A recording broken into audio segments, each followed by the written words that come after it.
everyone. I'm your host, Robbie Strazynski, and thanks so much for joining us on episode number 59 of CardsChat, the friendliest poker podcast in town. Today's guest is a two-time World Series of Poker bracelet winner who hails from the great state of Texas. With a poker-iffic last name that rivals even the legendary Moneymaker, it can perhaps be said that this man's destiny was to mix it up at the felt.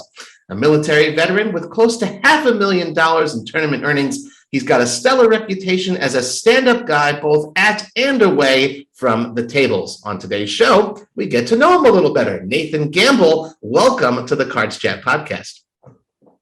Appreciate it, Robbie. That's a hell of an introduction. Thank you. I'm glad you like it. It's always good to start off on the right foot. I have to say it was really fun to write that one up. You know, like with the last name like Gamble, it lends itself to some good, word wizardry. So we tried. I've recently been really branding myself on Twitter and Instagram and our handles, and my wife's been on me for a while to do it. And I came up with Gamble on Poker. So do a little bit more professional, but at the same time, still have that wordplay in there. I like it. Well, I mean, let's start there. I mean, I imagine, people ask, you just meet a random person. So what do you do for a living? And, you say Nathan's Gamble. And I imagine they kind of laugh sometimes when you say you're a professional poker player and you're like, no, come on, really. Did you genuinely ever at some point in your life consider yourself to be destined for this type of career or industry? Did that ever happen to you? Well, it happens all the time, especially in Vegas. They're like, oh, you were meant for this town, or it usually takes friends I've known what I'm doing a long time, and they say, wait, your last name's Gamble. I say, yes. And they're like, I just put it together. I just connected it. And yeah, I'm used to it by now. But I started playing poker when I was about 12-year-old, watching my dad and his brothers and our friends play. And somehow I sweet talked my way into the game. And I remember very specifically, I was about 13 years old. I was playing at my Uncle Tim's house. And let's just say, 13 years. So this is 2002, I think, right before the Moneymaker boom. And they're reckless, they're wild, they don't know what they're doing alongside half of the country. And my uncle raises, it's no limit hold'em, probably 25 cent, 50 cent, he raises. I looked at pocket queens and I 3-bet him, and it gets back to him, he just rips it all in, and everyone else is, bantering back and forth. I take a couple minutes, and I eventually fold face up, which let's just say no one else was ever doing. No one's folding a pair, much less queens. But I just knew at 12 or 13 years old that he had it. And everyone just kind of goes silent, and he shows me kings and is like, what the hell are you doing, kid? No one folds that. And that was kind of the moment that I said, I'm better than these guys. I know something they don't know. And from that point forward, I think is really when it clicked for me that this is what I do. That's pretty cool. I mean, well, how do you get a bankroll at 12 years old? What stakes were you playing there? I was just playing with my dad and his friends. As I said, it's, they're playing 25, 50 cent, maybe 50 cent a dollar, where it's a $20 buy-in, $40 buy-in. And I would literally mow the yard for $20 a week. We have a pretty big yard, and my dad does my allowance. And so the first time he put me into the game for $20, I lost it. I rebought because I convinced him I'd mow the yard. Right. I lost it. And then I mowed it a couple more times to get the money to play again. Mm-hmm. I never had to mow the yard again. From that point forward, to start winning. And my dad also had a home game, and I'm sure a lot of folks out there, have that imagery, their uncle, their grandpa, their mom, sometimes also playing. They don't usually let a 12-year-old in. Now, it's one thing for your dad to say, okay, come on, son, but like every single time, what's everyone else's reaction besides your dad? I question it right now because I can't. I'm 32. I can't imagine sitting around with my friends and a 12-year-old kid. At first, I was just watching it. I was sitting behind my dad. You have Uncle Tim there and Uncle Michael over there, and you have Dave pull up the 6-pack of Foster's beer, which is the 24-ounce cans, and it's just a happy time. I'm watching. I just watch. I think it'd be, my dad gets up to go to the bathroom, and somehow I'd be like, hey, can I play a hand while you're gone? Just kind of slowly integrate that way. So they're like, okay, the kid's playing a hand. And then somehow I convinced them to let me play. And I don't know how. I don't know why. I would never let a 12. I'd be like, no, go play with, outside with your brothers. I still question it, to be honest. Interesting. And you're saying, you said that was that point where you folded queens correctly and used the phrase, well, that's just sort of what I do. At the time, like I said, just before Moneymaker, I don't know that you necessarily are aware that there's this poker industry. A lot of people didn't know about it. You said to yourself already then, hey, I'm going to do this for a living, or what does that mean? This is what I do. I never made a conscious choice. I really feel it chose me. Mm-hmm. Because I was playing so young. At that point, 12 or 13, Moneymaker boom happened right around that time. I was going to underground games with my dad in high school. Okay. I was 15, 16 years old. And, they're not shady games. It's 2 tables and they're taking a rake. So that's why they're underground. Right. But I remember, I think my junior or senior year, I have finals the next morning. I was naturally gifted in school. I never had to study, which was very fortunate because we were out till about 6 that morning. We're driving back from the game, and my dad kind of looks at me. He says, "Hey, you got finals today, right?" And I'm wiping the sleep out my eyes. I'm like, "Yeah, I'll be fine." He's like, "That's cool. I'm going to go get some sleep." He just knew that I was okay to be able to do what I did. And so I was playing underground games until 5 or 6 in the morning. I was in theater program, and this was in Full Tilt and Ultimate Bet and Poker Stars, and all of them were still alive. And I would take not floppy disk, USB drive, and I would install Full Tilt onto a computer, and everyone else is studying their lines and doing their practice. I was kind of an alternate or whatever, so I'd plug it in, I'd play for an hour and a half, and theater's over, and I'd uninstall it and go home, and I'd do that day after day. So honestly, there's just things that happen that I never chose it. It happened to me more so than anything else. Wow. That is absolutely fascinating. And we're definitely going to talk a ton about your development as a player, about your poker career, further getting into it. But I can't help. I mean, you've got quite the interesting pre-poker personal story. I mentioned in the introduction, you were a veteran, you were a field artillery officer in the U.S. Army. So, first of all, why was it important to you to serve in the first place? And, maybe you could tell us a little bit about your time while you were enlisted. Yeah. So I went to college I graduated high school 2008. I went to college in 2008 and graduated in 3 years. So I graduated in 2011. I kind of just got bored after college, in all seriousness. As people do. Yeah. Right. Well, I couldn't find a job. It was that time is still coming out of the 2008 recession. Jobs were tough to find. I have a degree in international business, and everyone says, great, you have a degree, but you don't have 92 years of experience, so we don't want you. Right. So I played poker. I had some money because I took 12th on the very first World Series of Poker bracelet event I ever played, a $1,500 PLO event. So I had $16,000, which for a kid out of college was tons of money. Sure. And I played poker for a while, and then I kind of just bled off all those funds. I didn't know how to be a professional, didn't have bankroll management, any of that. And I was trying to find something to do with my life. My grandfather was a paratrooper in World War II.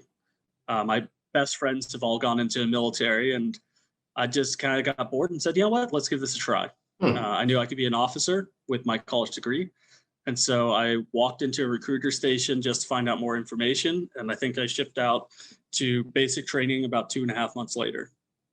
So there's not this grandiose story behind it. It's kind of, I know I can do it. Let me try something new in life. If worse comes to worse, I'm only there for 3.5 years. So what's the worst that could happen? Right. That's fair. And I like the honest, there was no romanticizing it, and that's cool. But you had quite the interesting service. You served in some unique locations, if I could say. Why don't you tell us where Nathan Gamble ended up while in uniform?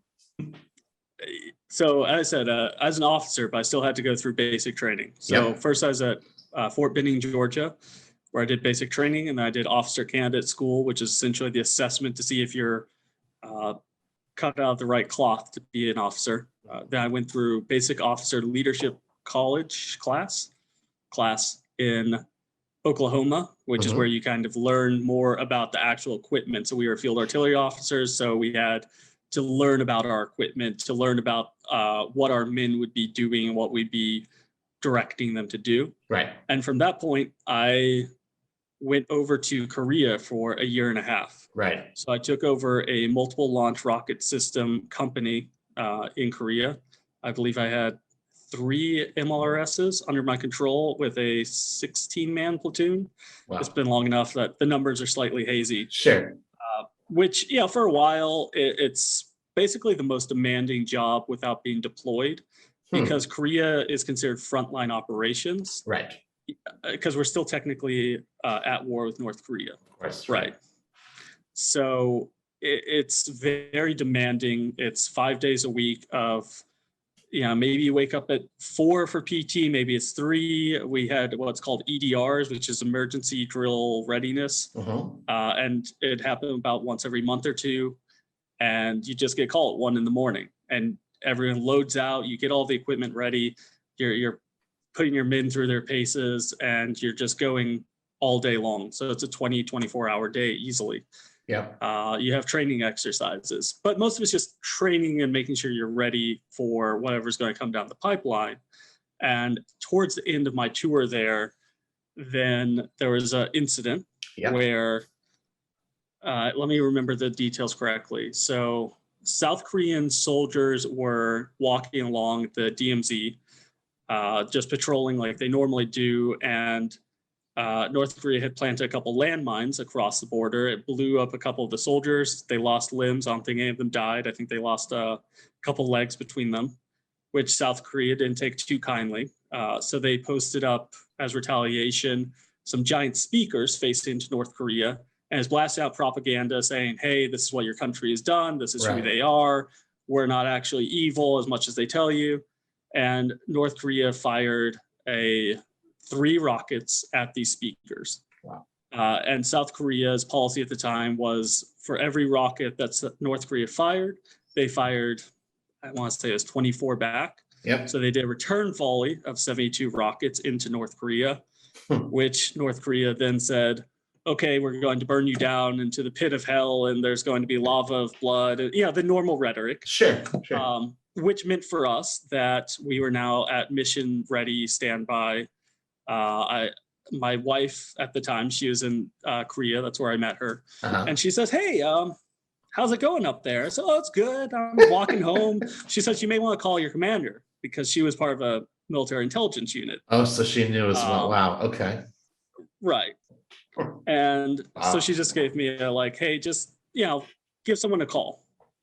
So I gave them a call, and they said, yeah, come back in. And that's when we found everything out. So for the next, I want to say 72 hours, we were just on standby. We went and withdrew our weapons from the armory, and we were in our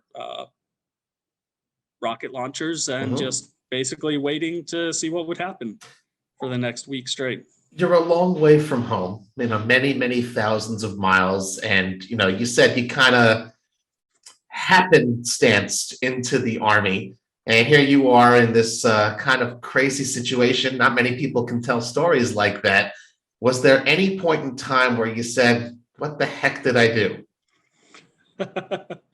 Absolutely. Okay, that's fair. Yeah. Because everyone over there, all the soldiers over there are, you enlist, you serve with this notion of, okay, I know what I'm getting myself into. But a lot of people will do it for schooling, for college credit, for a way out of their current situation. And the amount of people that join the military thinking they'll never see combat, and that's not for me, that's not what my specialty is built around, I'm safe. It's amazing how many people there are and how fast that changes once we're actually at a wartime situation. Right. So I had that conversation with several of my men of just hey, this is where we are. Right. It's not like you can run away. There's no place to go. You just have to accept the situation you're in. Sure. Well, for lack of a better expression that would elude me at this time, it's said that whatever doesn't kill you makes you stronger. So I'm curious, an incident like that, and perhaps even the 3.5 full years, your tour of duty and service, what what takeaways do you have that, still carry you through perhaps more challenging situations, at the poker table or in general in life? Right. So I went through that one personally.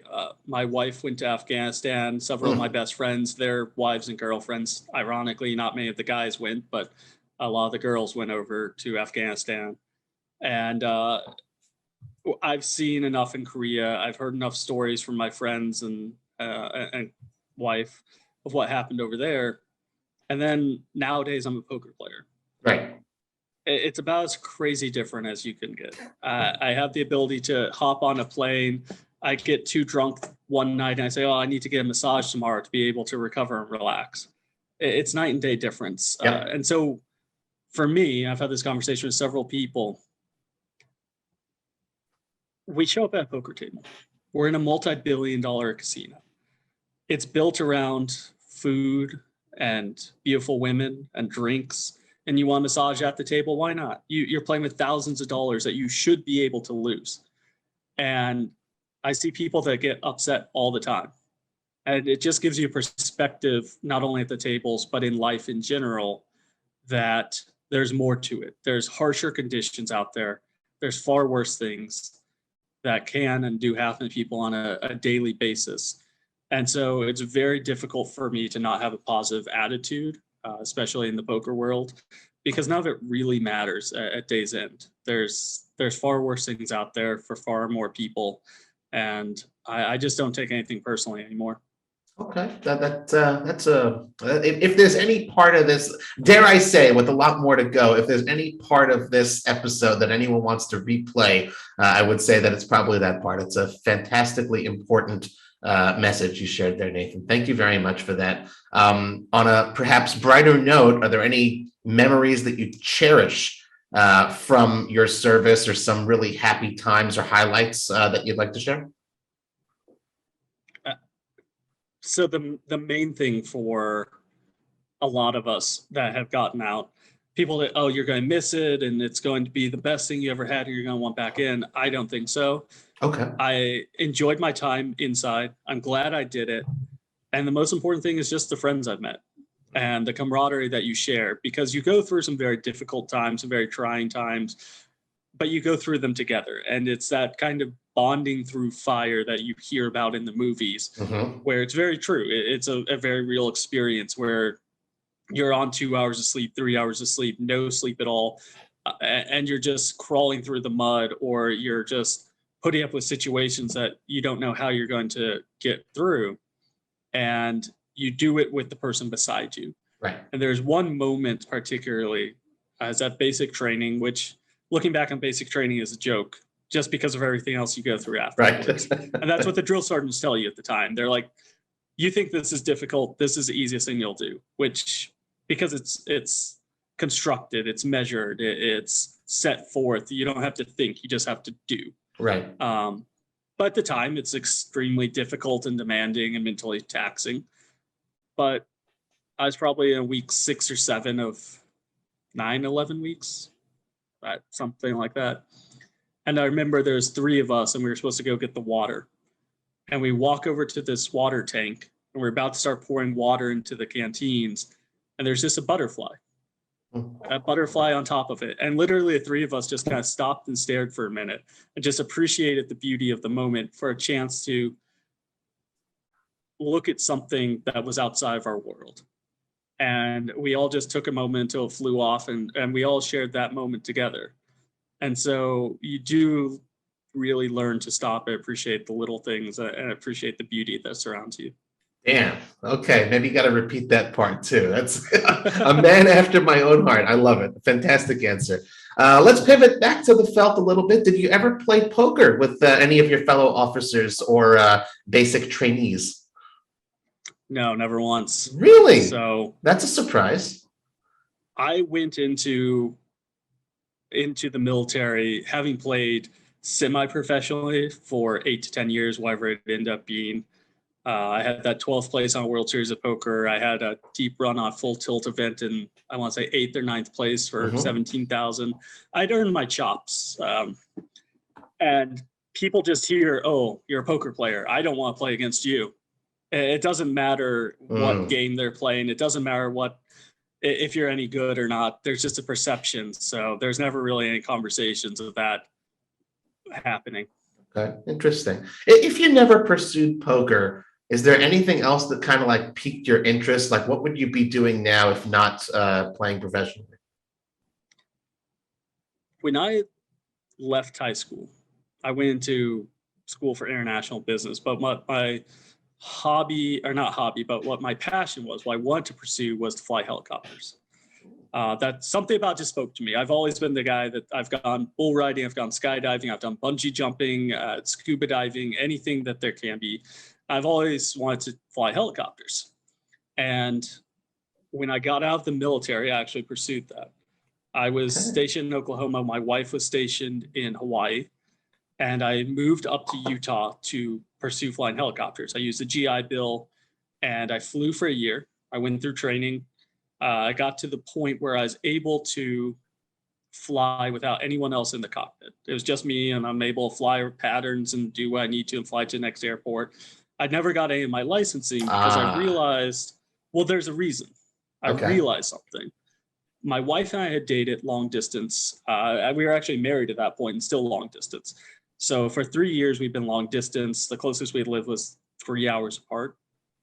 And at that point, she's in Hawaii, I'm in Utah. It's a 6-hour flight after driving to Vegas. And I said, on a scale of 1 to 10, how much do I enjoy this? And the secret to that is you remove 7, because everyone says 7. I don't know 7. Well, if you remove 7, you're left with a decision. Right. Do you want to do something for the rest of your life that's a 6? A 6 is even a passing grade in any test. It's quite miserable. It's 60% enjoyment. And 8 is, I enjoy it quite a lot. I do this again 80% of the time. This is a lot of fun. And I said, I enjoy this a 6. And for me to be married, for me to understand the commitment of what this would take to pursue helicopters, I'd have another 2 years of flying. We'd be long distance for another minimum of 2 years. It wasn't worth it to me. So is at that point, I said, you know what, I'm done flying from the perspective of trying to get my licenses. I told my instructor that, and he said, okay, let's fly for fun. Right. So we just burned off a lot of hours and flew for fun and enjoyment. But I don't know outside of that. If I was single, if I was just by myself, I'd probably get back into that world. But as is, right now I want to do commentary. That's what I love.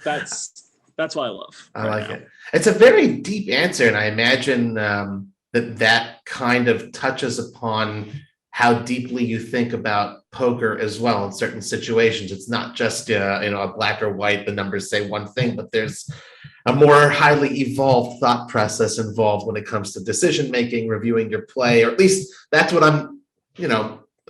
What's the word? Not forcing my opinion. Projecting. That's what it seems like. Am I right about that? Well, so yes and no. Okay. So at the table, if I'm just playing by myself, I don't think. Okay. It's very rare that I have any thought coming from my head. I'm just following my intuition. I don't do any of the GTO. I don't do any charts. I don't do any studying. Gamble. Because the game's okay. It's all mixed game. Right. And mixed games, there's no books on it. There's no videos on it. It's all intuitive solving. It's all pattern recognition. It's all just trusting your instincts and your guts and figuring out what works over time. So I don't think. I just allow myself to play. Now, when I do commentary, when I am winning a bracelet or winning a ring on my Twitch channel, then I am forced to talk through things for people. They say, well, why did you raise under the gun with this hand when earlier you said that was a terrible hand, don't play it? And I say, okay, well, it's because of the connectedness of this. It's because of the stack size here. It's because of the dynamics at play. And so when I talk things out loud, I have a very in-depth thought process, and that makes me a better player. So I actually play far better when I'm playing online and I'm having to talk through my thought process for people because it makes me realize why I make the plays I play.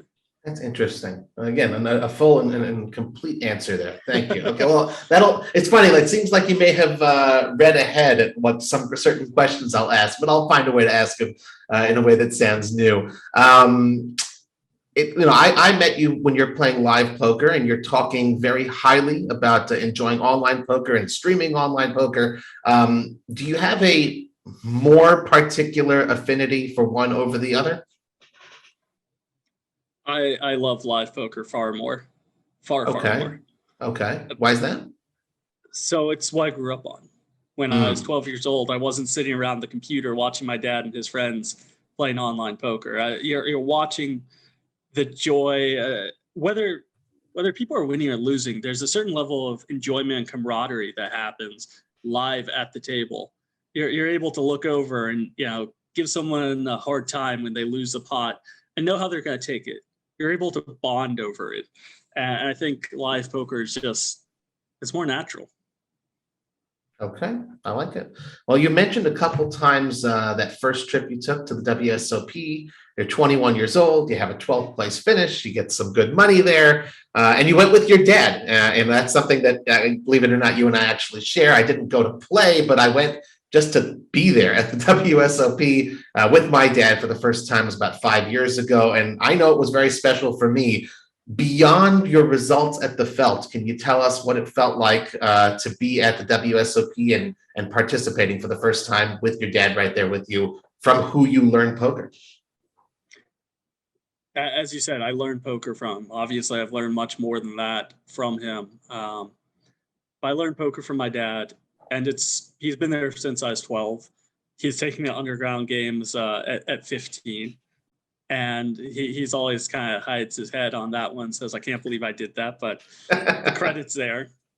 And then, as you said, I went to the World Series with them. I remember that particular year, he bankrolled me on at least that tournament and maybe a couple others. And before we left the house, Robbie, we were sitting around the kitchen table and we're just chatting about, the World Series, and we've watched it for years. It's going to be so much fun. And he looks at me and says, well, how about if one of us makes the final table, the other one has to jump off the stratosphere?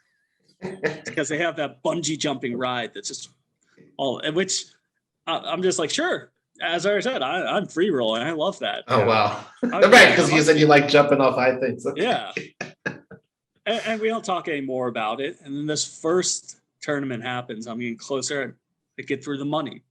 I'm at the same table as David Devilfish Olliott. Wow. Ari Engel was at my very first table. He doesn't remember, but he is at my table, and Devilfish, and I'm making it further and further and further.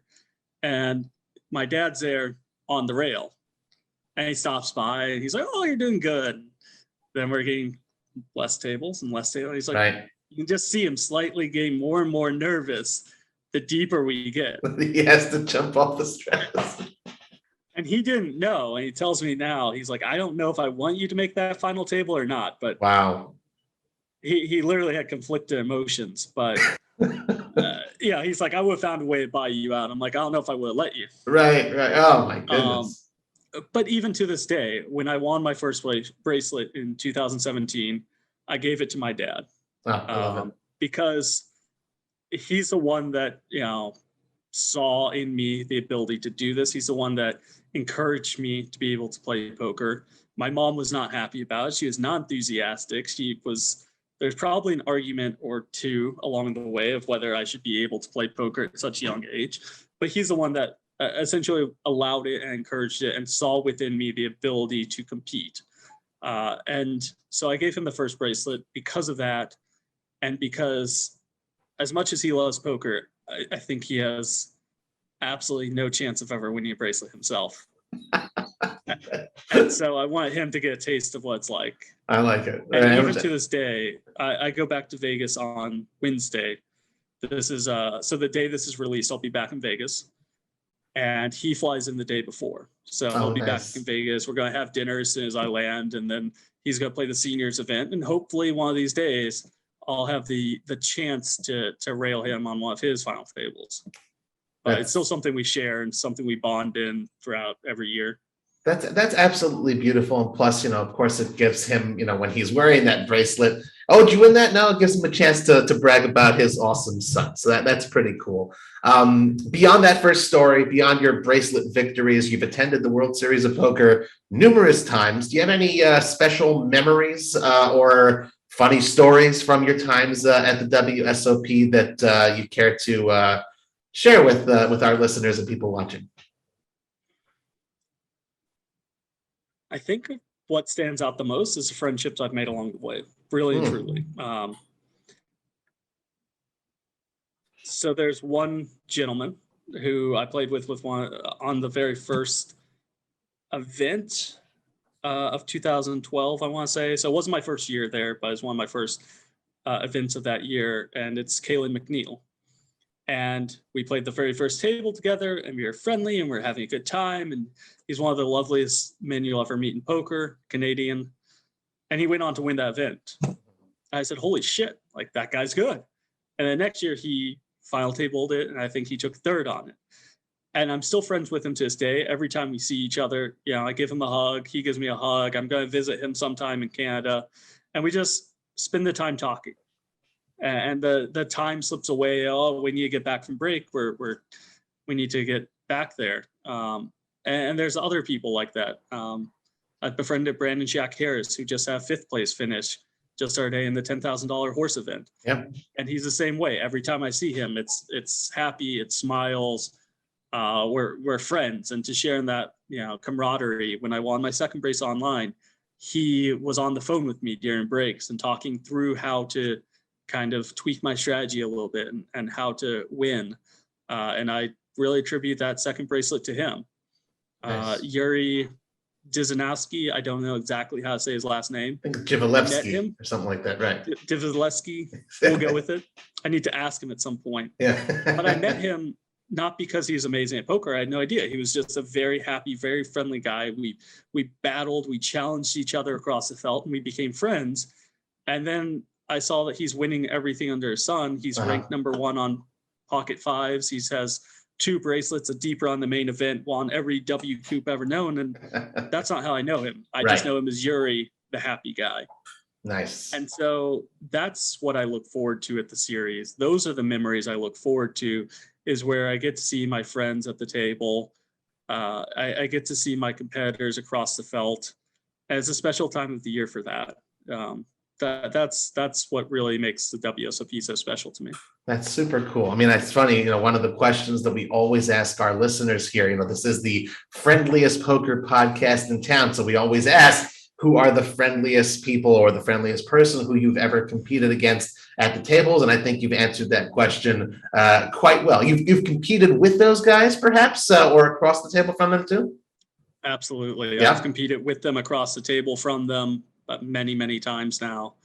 And I guess for one specific memory that people always want, you ask for a specific memory, and it's from winning my first bracelet. Okay. Because everyone says, how's it feel?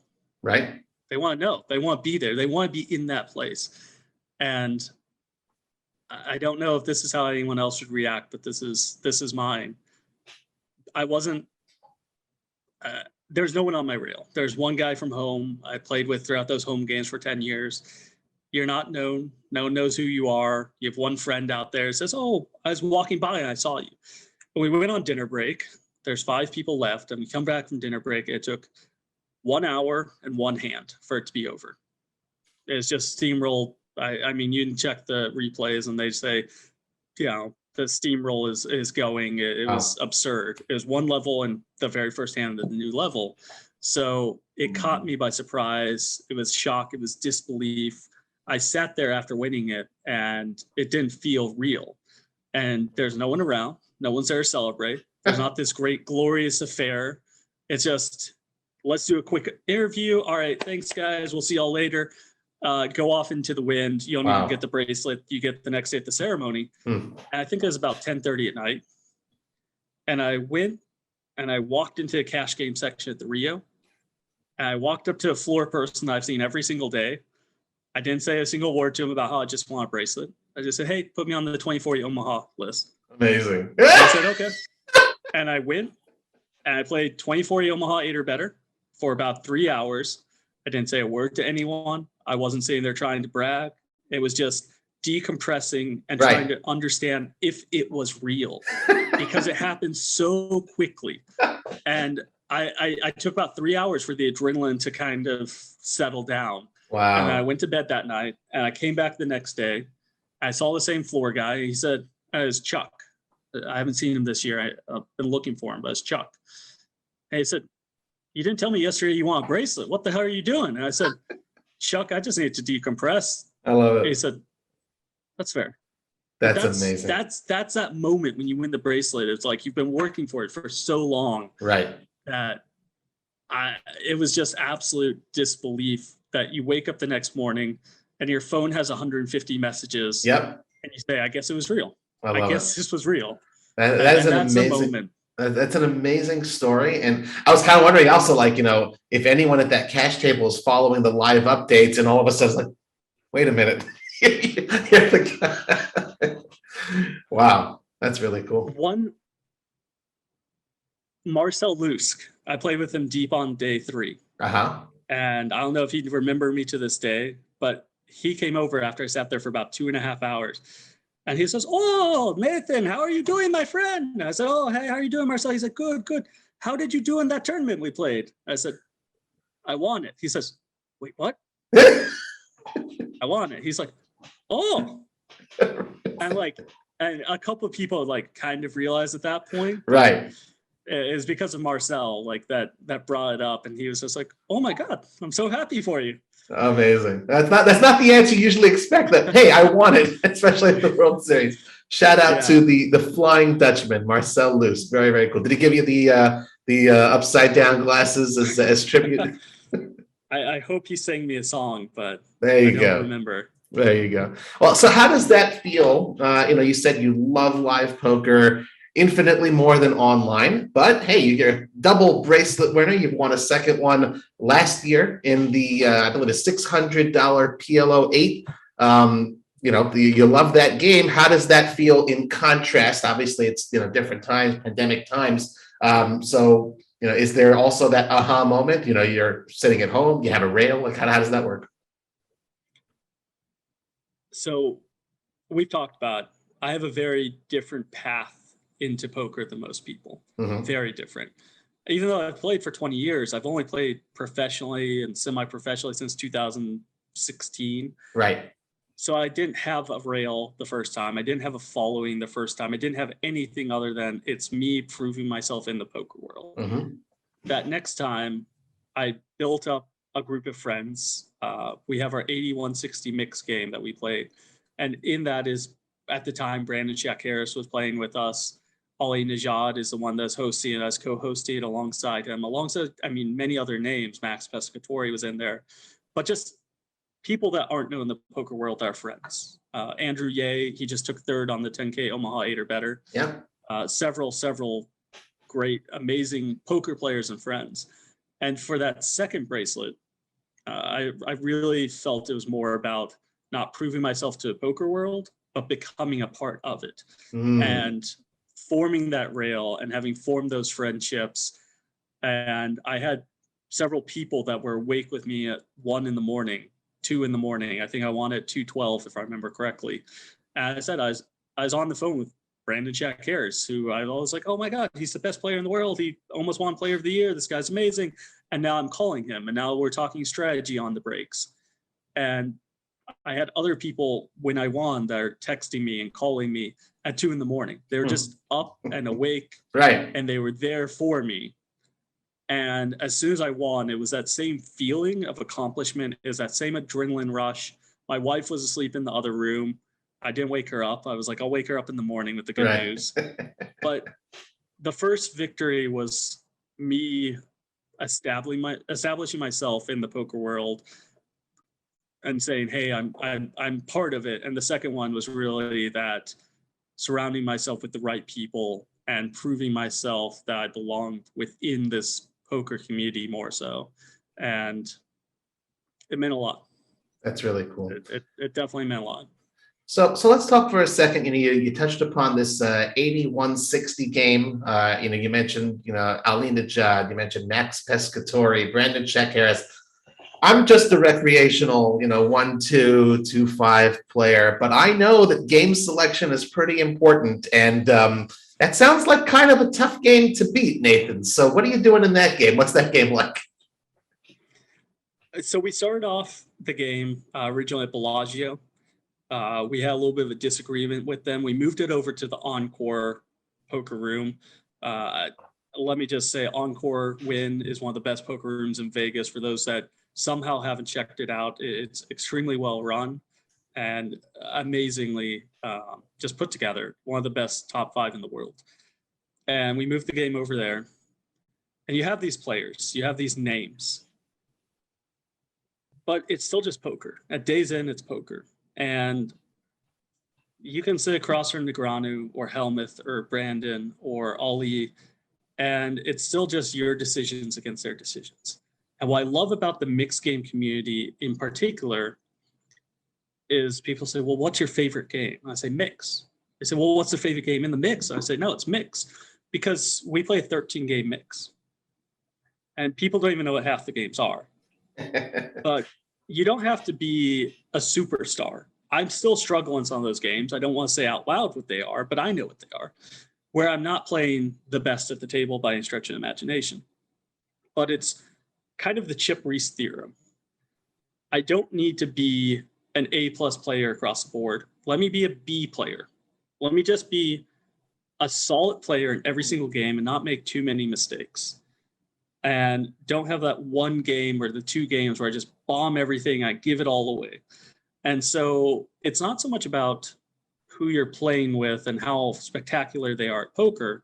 It's about how you're just consistent. And if you're consistent across the board, you're going to win day after day. I like that. Good. Yeah, it's insightful. Yeah. And as I said, some of the players on our game are amazing players. Kevin Gearhart just won the 10K horse. Andrew Ye took 3rd on the 10K Omaha 8 or better. John Bunch has a 4th place in the Limit Hold'em and 8th place on the PLO. I have a 7th on the Dealer's Choice.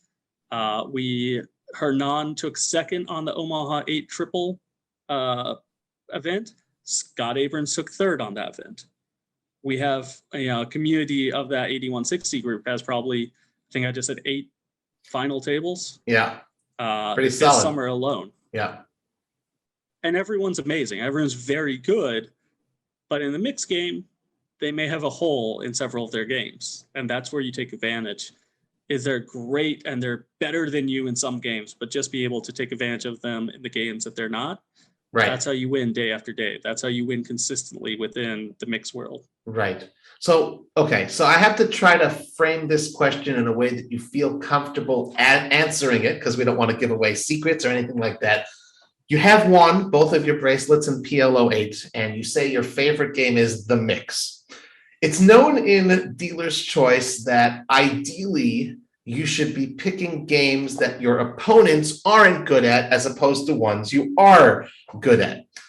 So I'll frame the question like this. When someone chooses a game in Dealer's Choice, what game makes you kind of turn your lips up a bit and smile? What game makes me the happiest? I have to go with Big O. Okay. Any of the split pot games, it's split pot games. So if I took you, Robbie, and said, let me turn you into a winning player at mid stakes, high stakes. And even more winning player. Right. Even okay. more okay. winning. Okay. The winningest of winnings. Yes. I would start you off and teach you and make sure you understand in depth Omaha 8 or better. Limit Omaha 8. And the reason is it's just teaching people how to perceive split pot games and dividing pots into different segments for the high and the low, and then maybe realizing when the low isn't just yours exclusively.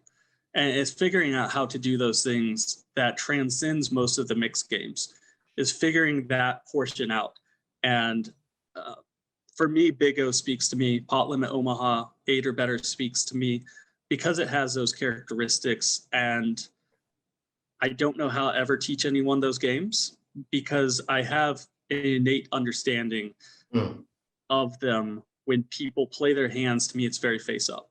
I'm fortunate. I don't know how, but they just play their hands and they give them away to me. I say, okay, this is what they have. How do I extract for them? How do I get away from my hand?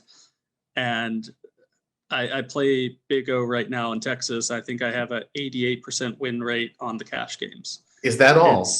That's it. It feels low. Yikes. But it's just something about speaks to me. And I don't know how. I don't know if I could ever teach anyone those games in the same way I understand them. But if someone calls Big O, I'm like, oh, okay. There you go. I like it. Very good. Well, again, it's crazy. Like, I just feel like we're very in sync the way we think about things. Very much peas in a pod in a way.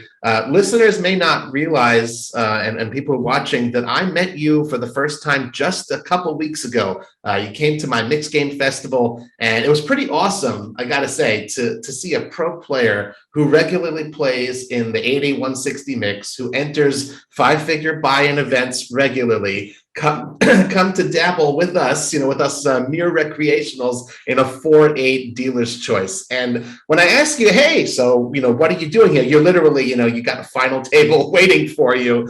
And you're like, I came to support the growing of mixed games. Why is that important to you?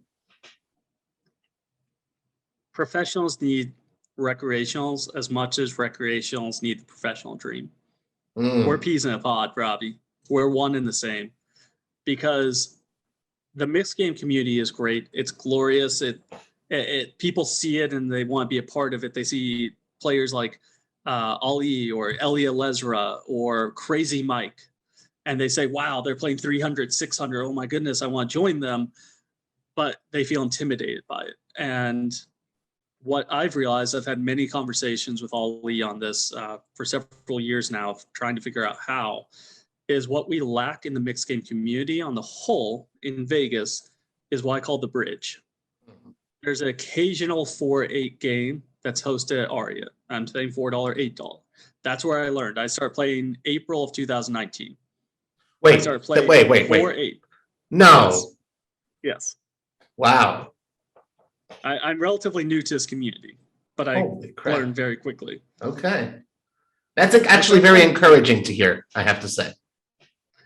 It should be. It's not that difficult if you have a poker mind to grasp these games. It really isn't. And that's why I try to tell people. If you can figure stuff out, if you can be intuitive, if you can think through, you can learn very quickly in this world, and you can move up at a rate that's exponential to Hold'em. But that game's not a regular game anymore. Right. So talk about this bridge. Right. So there's a 4-8. And then for a while, there's a 30-60/40-80. And there's 81-60. And you're like, okay, that's a little bit of a gap between 4-8 and 30-60. Yeah. So I was trying to build a bridge of a, say, 10-20 or 15-30 game. And for a while, we had 20-40 game that they had put together at Aria. So 4-8 to 20-40, it's more manageable, but still a little bit of a leap. But on the whole, the issue is there's not many 4-8 games. There's not many 10-20 games. There's not many 30-60 games. So it usually goes 4-8 or 6-12 at Aria. And then your next game is going to be 81-60 over at Resorts World. Right. And there's no bridge anymore. Michael Trevitt has started putting together, I want to say it's a 15-30 and a 20-40 game at the Wynn.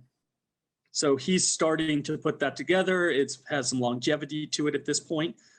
But now we need the bridge again, where we need a consistent 4-8 game. It's just trying to get people to be able to learn the game at reasonable stakes. If they enjoy the games, they want to be able to move up.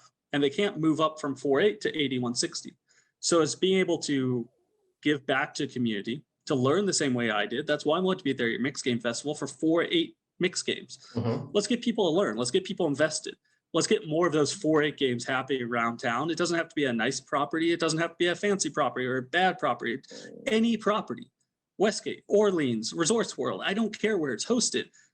have some consistent games, some 4-8 games, and then we need consistent 15-30 and 20-40 games.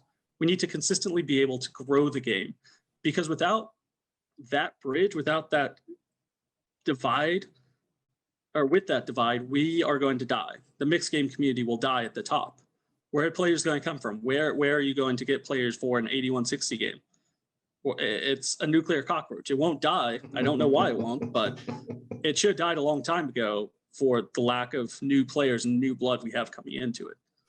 So to me, it's everything to grow at the beginning stages, to give back to community, to make sure people understand it, to make sure people truly enjoy the games. And you're not just coming in and say, oh, I usually play much bigger and these guys suck, but I just want, no, like, make sure people enjoy it. Make sure people learn. Sit there, be willing to give your time, because your time, while it could be spent getting more money elsewhere, can't be spent on a more valuable approach for the longevity of the game. Yeah, good to have that long-term approach. I agree with it. Just, I know you guys, you need us recreationals, but just as, let's say, a goalpost or a guidepost, understanding the games, having a knack for it, and, getting the familiarity is one thing, but quite frankly, having the bankroll for it is another. You're no longer at that beginning stage where you don't know bankroll management. Some of us, we grasp the games. We've got home game experience as well. At what point, do we say, okay, I can feel comfortable going to the 30-60, to the 20-40? What sort of generic, maybe if you could ballpark it, excuse me, type of bankroll should we be having to take a couple of shots? Again, not assuming, and it's maybe perhaps a wild assumption here, but we're in some sort of a similar realm of skill set, but what was lacking is the money aspect. Once we grasp the games, at what point, bankroll wise, can we feel comfortable jumping up a little bit? So we're going to assume a similar skill set, because that's the hardest thing to grasp. Right. And let me segue off of this one for a moment to come back. Rimco posted up how he hates split pot draw games the other day, specifically referencing Badusi and Badesi. So the beauty of those games is it allows you to split the pot more often. It allows recreationals more longevity in the game, and allows them more play time. That's the base level of it. So the interesting thing, though, is for your bankroll, it depends on the composition of the mix. That's the most important thing. So for the 81-60 in particular, we have 13 games. Of those, I want to say 9 to 10 of them are split pot games.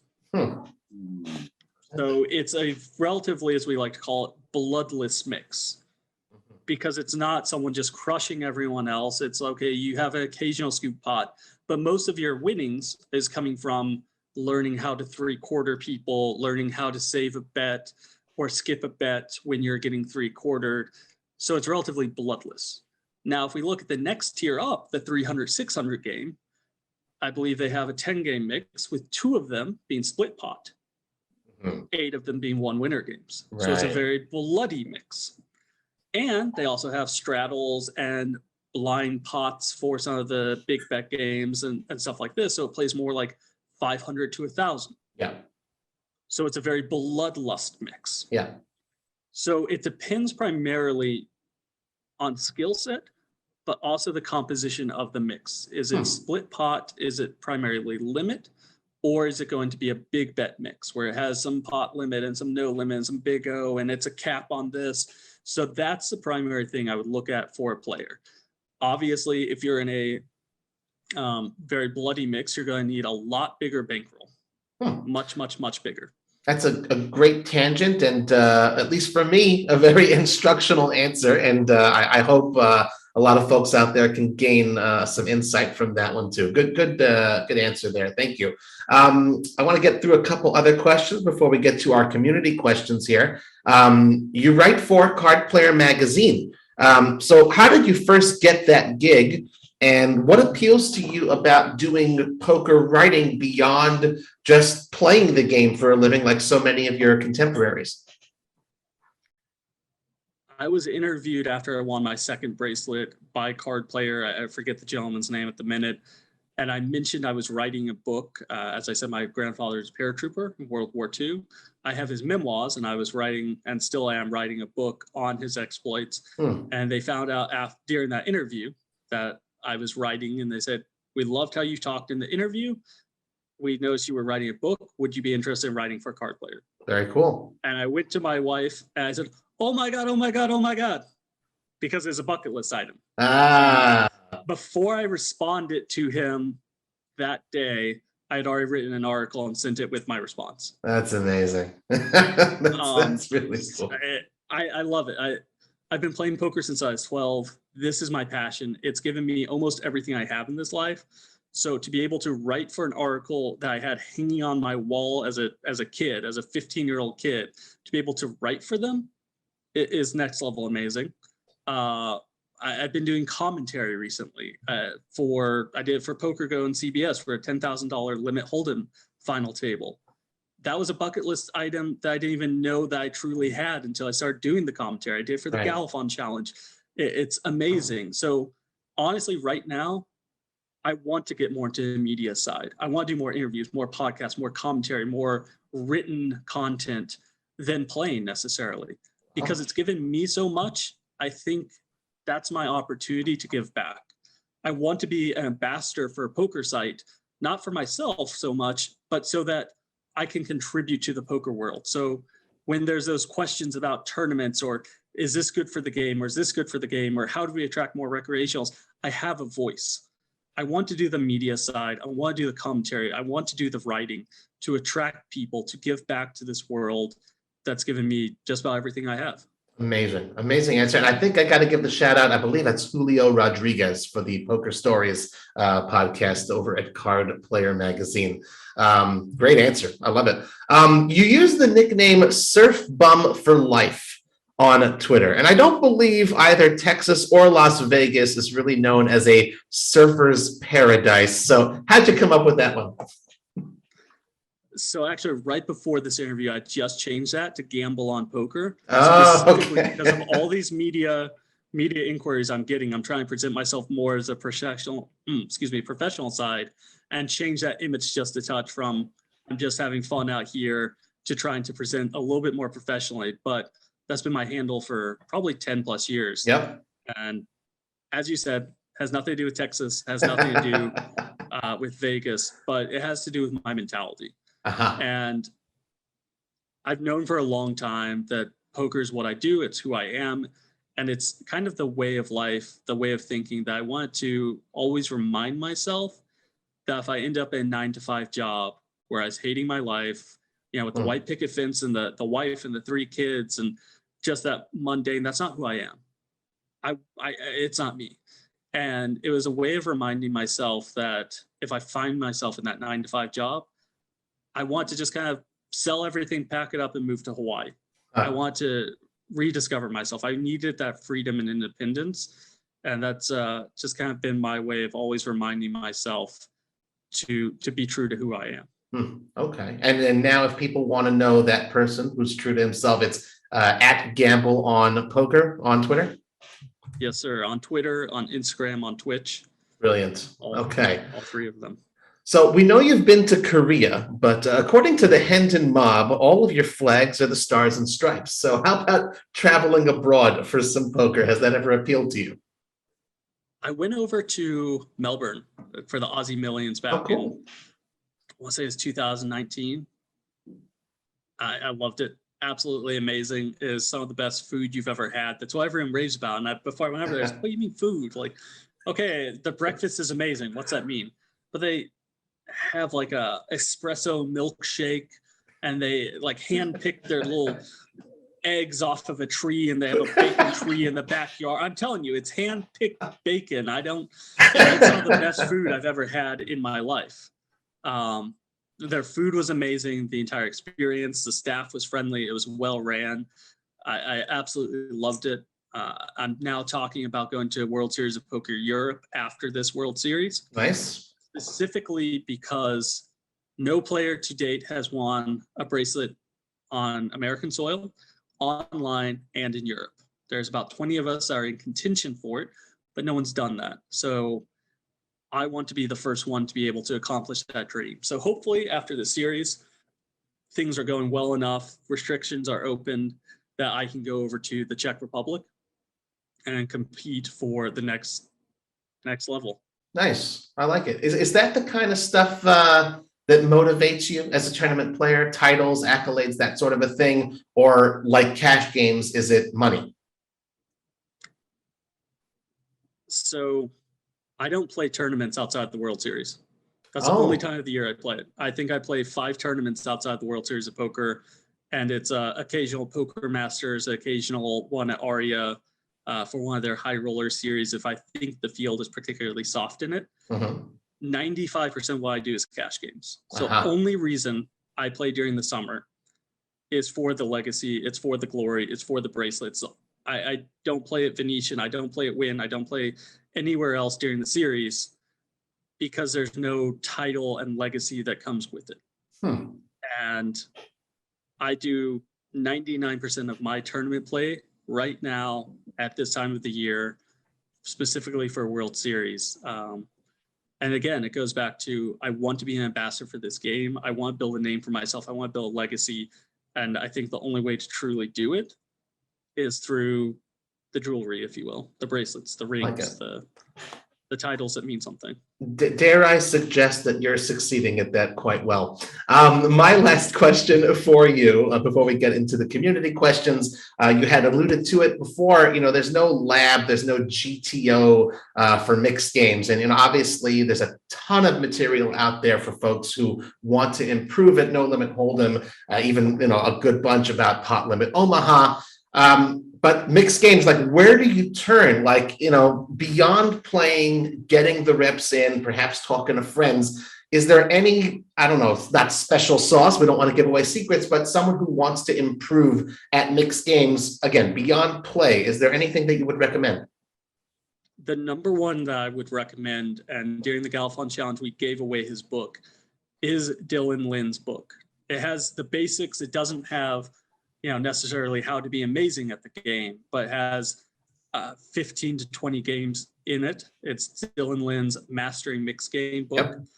And it just says, this is kind of your opening ranges. This is kind of what you should do, how you should play the game, what side of the pot you should concentrate on in split pot games.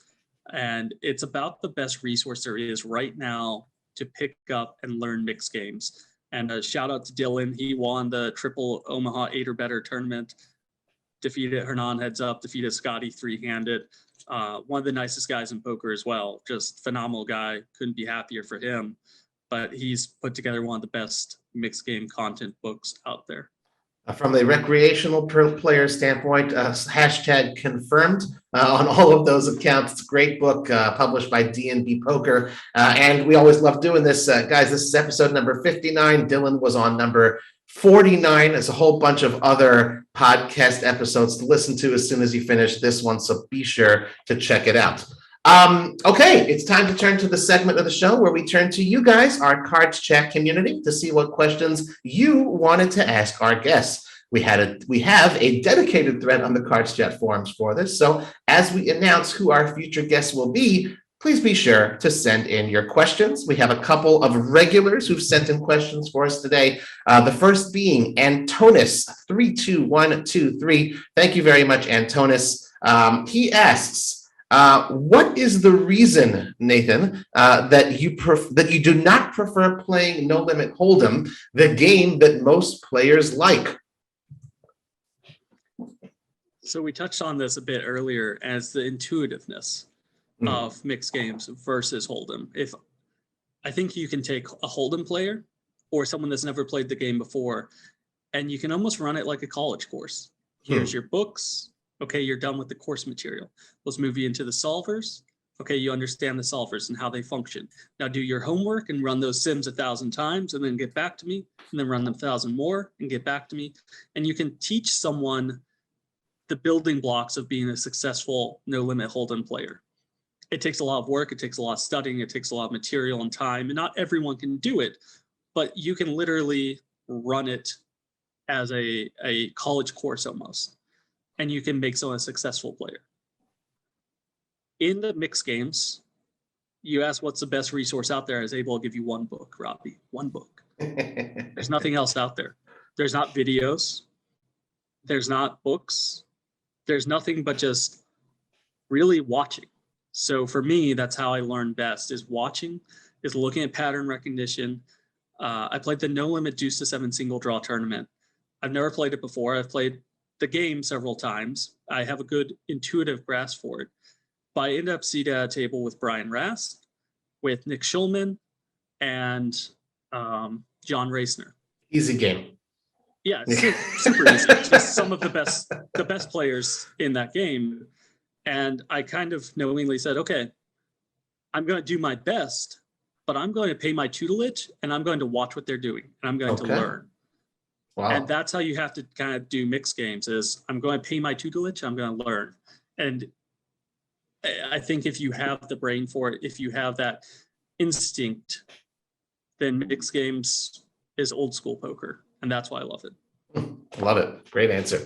Acid Burn FX, thank you very much for sending in these two questions with which we will end the show today. Nathan, it seems like being an outgoing, friendly person has thoroughly helped your career.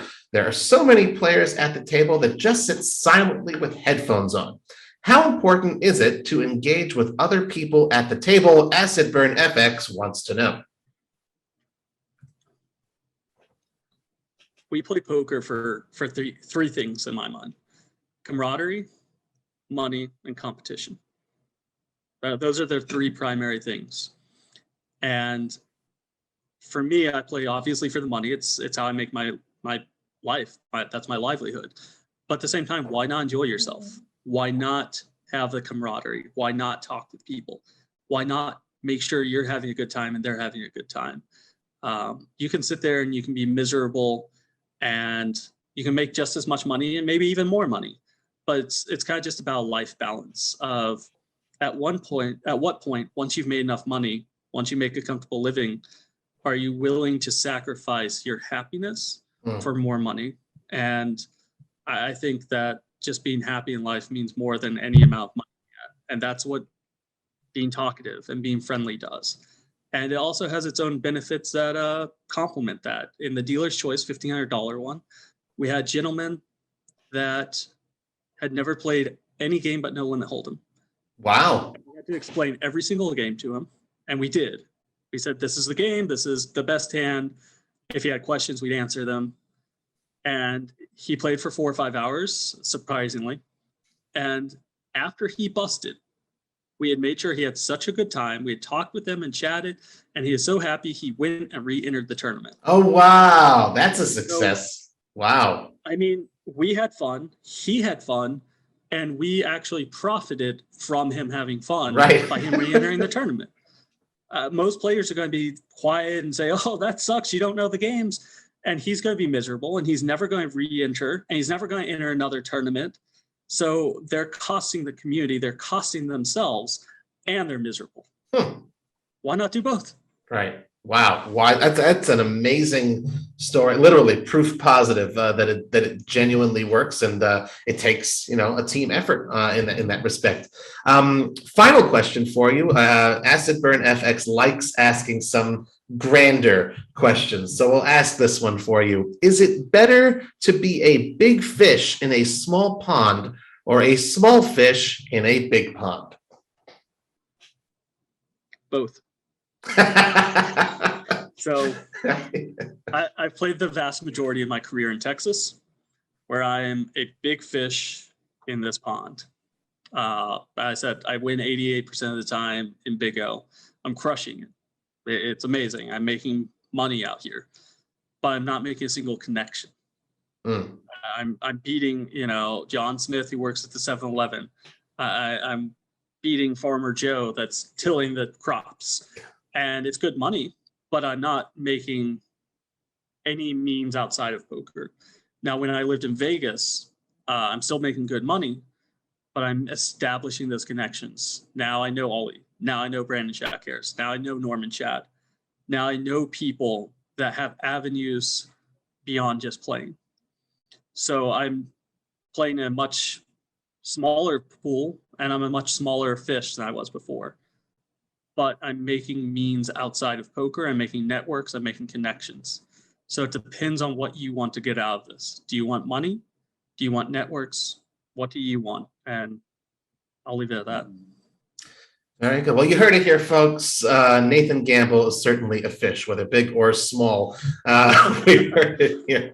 Thanks to everyone who sent in questions for Nathan Gamble, and just a friendly reminder to our Cards Chat community that we'd love to see you submit your questions for our future podcast guests in the dedicated thread on the forums. Please be sure to give us a good review on iTunes and spread the word via your social media channels if you liked the show. Nathan, before we let you go, anything else you'd like to tell our audience? I would just leave you with these words, Robbie, that poker can be an individualistic sport or it can be a community sport. And you're going to benefit more long-term, both from a life enjoyment perspective, as well as from a monetary perspective, if you turn it into a community sport and support those around you. Dare I suggest you'll benefit long-term from re-listening over and over again to this episode of the Cards Chat podcast as well.